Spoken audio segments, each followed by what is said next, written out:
De anoche, después del discurso en Cali, Felipe, el presidente Petro está comparando lo que pasa con su convocatoria vía decretazo con lo que pasó en Colombia hace 35 años en el proceso de la Asamblea Nacional Constituyente.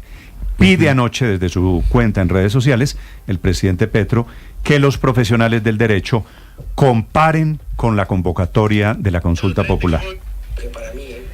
Sí, pero la verdad lo explicó usted bien temprano esta mañana, Néstor. Hay unas diferencias sustanciales entre lo que pasó en el año 90 y 91 y lo que está pasando ahorita. Entre otras, una fundamental, y es que allí, en esa época, veníamos de un estado de sitio desde el asesinato de Rodrigo Lara en el año 84, un estado de sitio permanente, que ya no existe en la Constitución hoy como tal, sino que se llama estado de excepción y que tiene muchas más limitaciones de las que tenía en ese momento. Pero, por supuesto, las condiciones no son las mismas. Hay una diferencia pues abismal entre lo que estaba pasando en ese momento y lo que está pasando Felipe, ahora. No solo que ese proceso fue, no más solo que cualquier otra cosa. No solo que el proceso, para quienes lo recuerdan, de la Constituyente fue de unos muchachos, fue efectivamente tramitado en estado de sitio, sino entre otras cosas que ese proceso constituyente era de gente en la calle. Este es un proceso movido por el gobierno, que tal vez para el presidente Petro, que está proponiendo, es que en ese momento hubo un consenso en el país. Hubo un consenso de los partidos políticos, de los movimientos sociales, por supuesto liderado por entonces los muchachos de la famosa séptima papeleta, que entre otras cosas nunca se escrutó. Eso es uno de los grandes misterios. Fue un hecho simbólico, Felipe. ¿No? Fue un hecho simbólico, pero la diferencia es abismal porque es que había un consenso nacional. Felipe, en este momento no hay un consenso nacional en torno al gobierno. Y resulta peligroso que el presidente Petro esté hablando en este momento de una cosa que no tiene nada que ver con lo que estaba pasando en el país en el año 90. El presidente Petro propone esa comparación. He llamado al doctor Alfonso Gómez Méndez, que era procurador en el momento en que se tramitó esa Asamblea Constituyente. Si mal no estoy, Néstor, se opuso en los conceptos que le pedían o que tenía que presentarle el señor procurador en ese momento, el doctor Alfonso Gómez, como usted bien lo dice, con argumentos jurídicos sólidos, se opuso en ese momento a los decretos que convocaban a la Asamblea. Entonces, Felipe, el presidente comienza a decir, la Constituyente fue expresión de soberanía popular y su consulta popular es expresión de soberanía popular. Doctor Alfonso Gómez Méndez, que fue procurador, fue ministro de Justicia, fue fiscal general de la Nación, es un muy reconocido, entre otras cosas, historiador. Doctor Gómez Méndez, buenos días. Muy buenos días, Néstor, y pasarlo para Felipe y para todos los miembros de la mesa, desde luego para las integrantes también de la mesa. Yo tengo que, por honestidad con sus oyentes, Néstor, recordar que evidentemente, siendo procurador general, me opuse a ese proceso, no a lo que apareció luego en la Constituyente, cambio de la Constitución, sino porque ese proceso sí se desencadenó a través de un decreto de estado de sitio. Yo como procurador emití los dos conceptos diciendo no se puede desencadenar un proceso constituyente por vía de estado de sitio. La Corte Suprema pues no me dio la razón. La Corte Suprema opinó otra cosa, hubo una votación dividida, creo que por 2 votos, pero con todo y eso, pues las situaciones no son comparables, como lo ha señalado. Eso le quiero preguntar, doctor Gómez. Ese proceso, el de la entre otras cosas, la séptima papeleta, que derivó en la Asamblea Constituyente, que derivó en la Constitución que tenemos hoy, ¿se le parece a usted en algo a lo que quiere el presidente Petro con el tema de la consulta popular? No, porque entre otras cosas, me parece que la Constitución tuvo muchas cosas buenas, más allá del tema del procedimiento.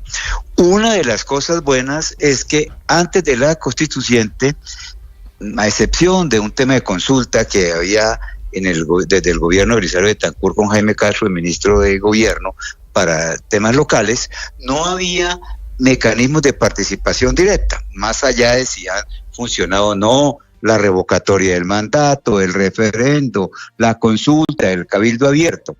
En cambio, esos mecanismos existen hoy. La consulta existe, pero la consulta tiene unos procedimientos muy claros que deben cumplirse, como lo ha señalado muy claramente el señor Procurador General de la Nación. Él dijo en Cartagena, la consulta fue negada en el Senado y hay que cumplir esa decisión del Senado. Alegar que el Estado Social de Derecho, como dirían los muchachos, eso es carreta.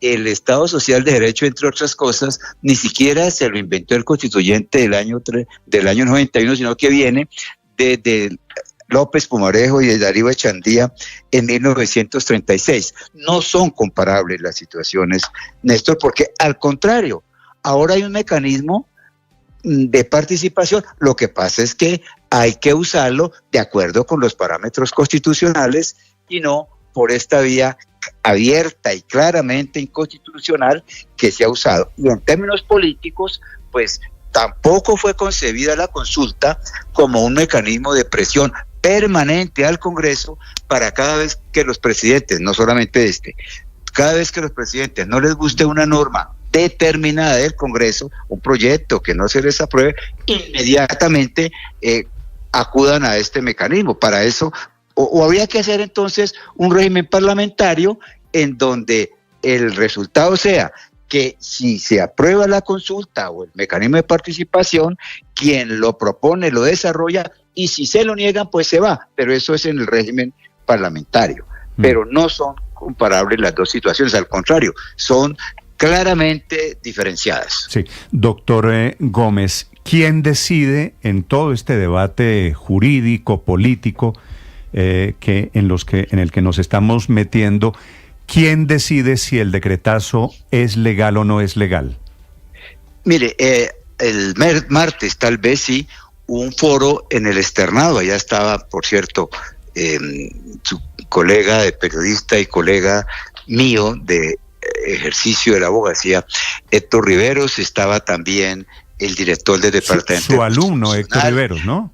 Sí, Héctor Riveros, sí, está el departamento constitucional, Ramiro Bejarano, el exministro de este gobierno, Juan Fernando Cristo, el propio rector del externado, el doctor Nando Parra. Mire, todos coincidimos, inclusive retomando un estudio muy bueno que hizo en estos días el expresidente de la Corte Constitucional, Antonio José Lizarazo, en que el competente primero que la decisión del Senado debe respetarse, que el presidente no es el juez de las decisiones del Senado y que el competente para conocer de este decreto es el Consejo de Estado, porque muy hábilmente el gobierno pretende decir que sea la Corte Constitucional, porque el pronunciamiento de la Corte Constitucional sería ya al final,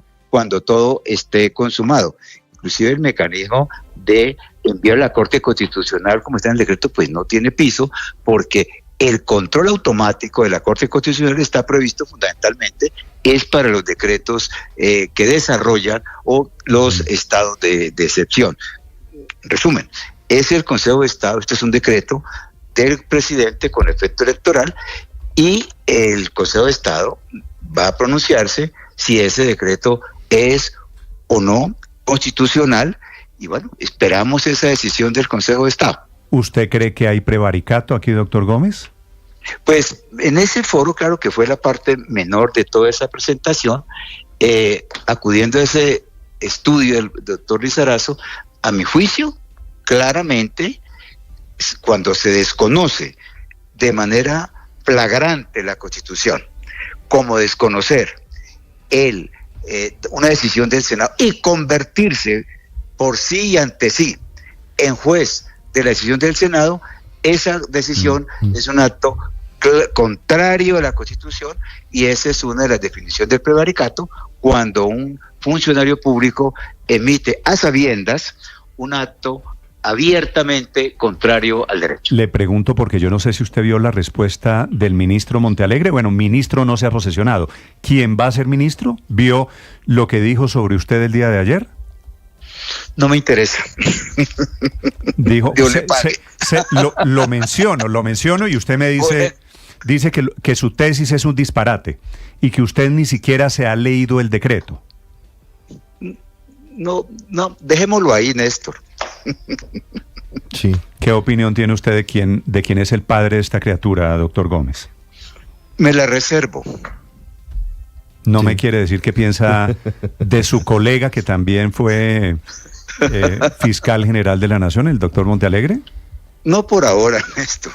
Bueno, Doctor, esa risita suya es suficientemente elocuente, doctor Alfonso. no necesita decir una palabra, doctor Gómez Méndez. Lo entendemos perfectamente. Mire, quiero preguntarle por ese escrito que leyó el doctor Antonio José Lizarazo, hasta hace pocos meses magistrado de la Corte, en ese encuentro en el externado. Y usted nos dice, mire, quien debe decir si es o no inconstitucional el decretazo es el Consejo de Estado.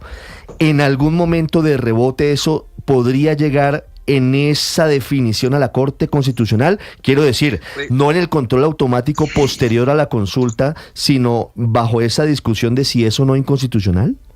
Pues hoy en día todo de rebote podría llegar a la Corte Constitucional, porque usted sabe que hoy en día a través de tutelas y todo, incluso decisiones de las Cortes o de la Suprema o del Consejo de Estado, alguien la puede llevar, podría llegar de rebote, pero no por la vía en que lo está señalando el gobierno. En este caso, el gobierno dice simplemente es un control posterior. Y en este caso lo que vemos es que seguramente ya comenzaron y van a venir muchas más demandas ante el Consejo de Estado. Pero usted habla de los efectos prácticos de este decretazo, doctor Gómez Méndez. ¿Bajo qué circunstancias estamos? Es decir, abierta esta puerta, habiéndose lanzado al vacío el gobierno, actuando como juez, definiendo qué es o no inconstitucional y quién tiene o no tiene la razón, ¿bajo qué estamos? ¿Cuál es el riesgo de cara a lo que falta de gobierno en torno a decisiones judiciales o decisiones del Congreso? No, acudiendo a una vieja expresión del derecho público que nos recordaba nuestro profesor en el externado, el jurista de verdad, Gonzalo Vargas Rubiano, hay jueces en Berlín. Es decir, el país confía en su Consejo de Estado, confía en su Corte Constitucional, que en últimas van a ser quienes pueden ser una especie de talanquera para los desbordamientos de los otros órganos del poder. Sí. Profesor Gómez, ¿cuáles, en su concepto, son las diferencias objetivas de lo que pasaba en el año 90-91 cuando se convocó esta asamblea por decreto, la Asamblea Nacional Constituyente, y las de hoy? Pues, haciendo otra vez la advertencia de que yo no fui partidario de ese procedimiento, para que eso quede una vez más claro, pero que no he sido enemigo de la Constitución como tal, porque hay muchas cosas buenas que de allí salieron. Sí es diferente, pues, porque lo que en ese momento el país vivía una situación de orden público, fundamentalmente derivado de los magnicidios, y se dijo, por lo menos lo que se dijo, era que no había caminos de expresión. Hoy en día esos caminos están en esa propia Constitución que además señaló límites que antes no existían en relación con los estados de excepción, que prácticamente los volvieron ineficaces, la verdad. Y la prueba es que en estos 32 años no se han cometido hasta ahora los abusos que se cometieron durante la vigencia del clásico estado de sitio, y los pocos que ha habido los ha parado la Corte Constitucional. No se habían. Sí. Y aquí tendría que actuar la Corte Constitucional o el Consejo de Estado. Doctor Gómez Méndez, es un gusto saludarlo. Gracias por estos minutos. Muy amable.